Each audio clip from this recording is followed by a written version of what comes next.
সেই মেধাকে fake ID দিয়ে নেতা কর্মীদের চরিত্র হনন করার জন্য আপনারা সেই মেধা কাজে লাগাবেন না। আজকে আমি মেধার কথা বলবো। মেধা মেধা কোন জায়গায় ব্যবহার হচ্ছে, মেধা কোথায় ব্যবহার হচ্ছে? আজকে এই সংবর্ধনা অনুষ্ঠানের আমার পূর্ববর্তী বক্তাগণ যেভাবে বক্তব্য দিয়েছেন, যেভাবে শাসনমূলক কথা বলেছেন, আমি কিন্তু সেই জায়গায় যাব না। আমি যাব সেই জায়গায় আজকে মেধার রাজনীতি, মেধার সমাজ ব্যবস্থা। কিছুদিন পূর্বে আমরা গত ফেব্রুয়ারির 12 তারিখে একটা মেধার খেলায় আমরা ছিলাম। আমাদের আজকে এখানে মঞ্চে আজকে সহাবস্থানের রাজনীতি যিনি ডাক দিয়েছিলেন মুস্তফা কামাল পাশা, সেই সহাবস্থানের মঞ্চ তৈরি হয়েছিল।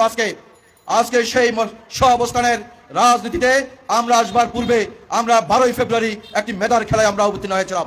সেই মেধায় আমরা বলেছিলাম আমরা দল ক্ষমতায় আসলে আমরা কি কি করবো এই দেশ ও জাতির জন্য, আমরা তা করছি এবং মানুষকে আমরা তা বোঝাতে সক্ষম হয়েছি।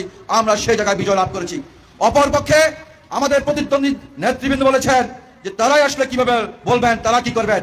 তারা বলেছিলেন জান্নাতে নেবেন, কিন্তু সেই মেধার রাজনীতিতে আমি বলবো মানুষ ডাক দেয় নাই, মানুষ সাড়া দেয় নাই। সেটা একটা মেধার ছলছাতুরি ছিল। এবং মেধার রাজনীতিতে নির্বাচনে আমরা পরতে জয়লাভ করেছিলাম। সেদিন তাদের বিভিন্ন যুক্তি, তাদের কথাবার্তার বিপরীতে আমাদেরও মেধার ভিত্তিতে আমরা তা উপস্থাপন করেছিলাম।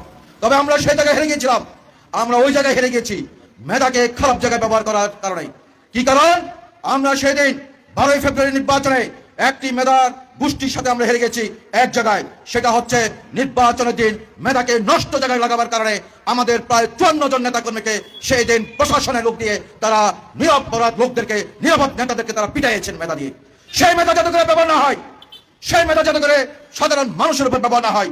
মেধা ব্যবহার হতে হবে উন্নয়নের জন্য, মেধা ব্যবহার হতে হবে সন্দ্বীপের শান্তি শৃঙ্খলার জন্য, মেধা ব্যবহার হতে হবে সমাজের সার্বিকভাবে কল্যাণের জন্য।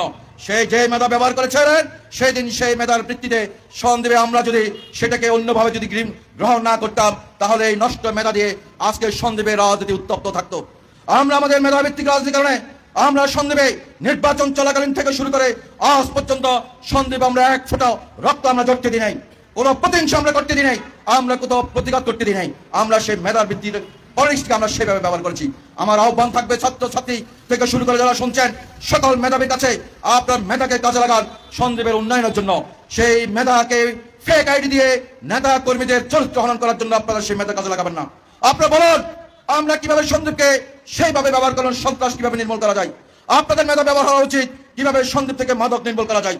আপনাদের মেধা ব্যবহার হওয়া উচিত সন্দ্বীপের রাস্তাঘাট কিভাবে উন্নয়ন করা যায়। আপনাদের মেধা ব্যবহার করা উচিত কিভাবে আমাদের যাতায়াত ব্যবস্থাকে উন্নত করা যায়। আমাদের মেধাকে ব্যবহার করা উচিত আমরা কিভাবে অর্থাৎ আমরা কিভাবে স্ব-অবস্থানের ভিত্তিতে আমরা সন্দ্বীপ একটি শান্তির সন্দ্বীপ করে তুলবো, সেভাবে আমাদেরকে ব্যবহার করা উচিত মেধা। আপনাদের কাছে অনুরোধ রইল এমন ভাবে মেধা ব্যবহার করবেন না যাতে করে সেই মেধার ভিত্তিতে আপনারা 12 তারিখে আমাদের প্রতি যে নিষ্ঠুর আচরণ করেছিলেন সেই আচরণ যাতে করে না হয়। মেধা ঠিক আছে, মেধা ঠিকভাবে ব্যবহার করেছেন, আমাদের নেতা কর্মীদেরকে রক্তাক্ত করে ব্যবহার করেছিলেন সেদিন। আজকে আমি বলতে চাই আগামী রাজনীতি, আগামী সমাজনীতি সবকিছু হোক যাতে করে আমরা সুন্দর এবং শৃঙ্খলার মধ্যে দিয়ে সেই মেধা কাছে লাগিয়ে আমরা আমাদের সহাবস্থানের সন্দ্বীপকে আমরা সময় পার করতে পারি, সেই আশা সেই প্রত্যাশা ব্যক্ত করে আমি আমার সংক্ষিপ্ত কথা শেষ করছি। খোদা হাফেজ। বাংলাদেশ জিন্দাবাদ।